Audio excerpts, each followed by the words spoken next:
بسم اللہ الرحمن الرحیم۔ حضرت براء بن عازب رضی اللہ تعالی عنہ بیان کرتے ہیں کہ ہم رسول اللہ صلی اللہ علیہ وآلہ وسلم کے ساتھ انصار کے ایک آدمی کے جنازے کے ساتھ نکلے۔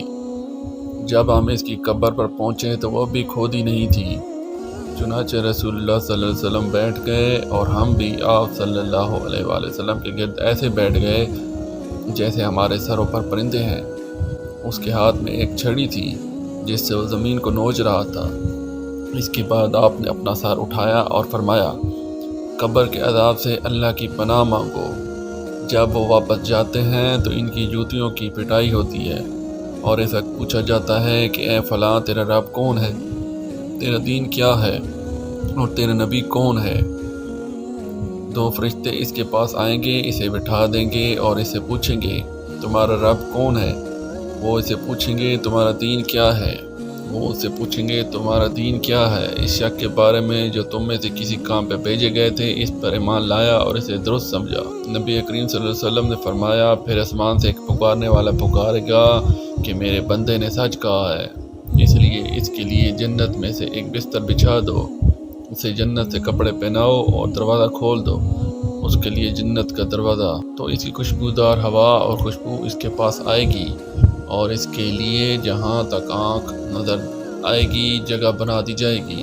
اور فرشتہ نے بھی کافر کی موت کا ذکر کرتے ہوئے کہا، اس کی روح اس کے جسم میں واپس آ جائے گی۔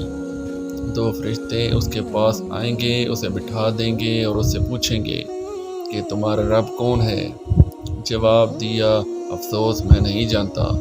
وہ اسے پوچھیں گے تیرا دین کیا ہے؟ وہ جواب دے گا، افسوس میں نہیں جانتا۔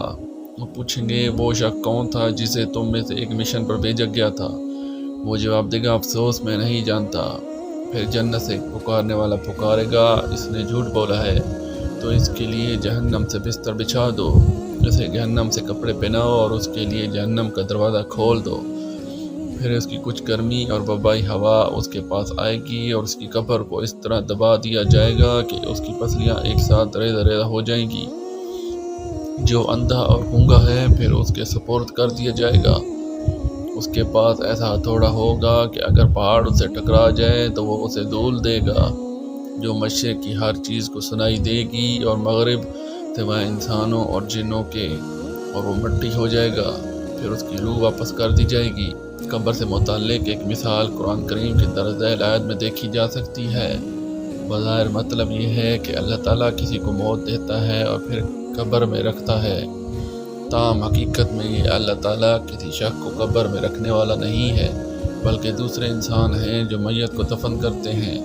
مزید یہ کہ بہت سے لوگ ایسے ہیں جنہیں اس دنیا میں قبر تک نہیں ملتی، مثال کے طور پر وہ لوگ جو ڈوب جاتے ہیں اور جن کی لاشیں کبھی برآمد نہیں ہوتی، یا وہ جو جنگلی درندے کھا جاتے ہیں۔ اس طرح جن کی تدفین ہوتی ہے ان کی بھی قبریں نہیں ہوتی۔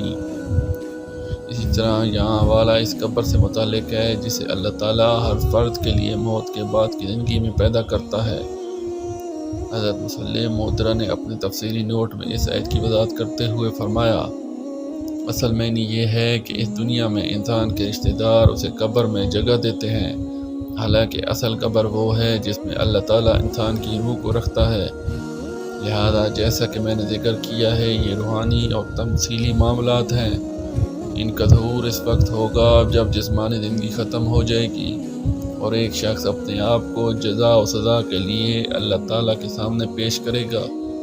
یہ تمام نکات دنیا میں کیے گئے نیک اعمال کے نتیجے میں اللہ تعالیٰ کی طرف سے آخرت میں عطا کردہ انعامات اور نعمتوں کی غیر معمولی کثرت اور اہمیت کو واضح کرتے ہیں۔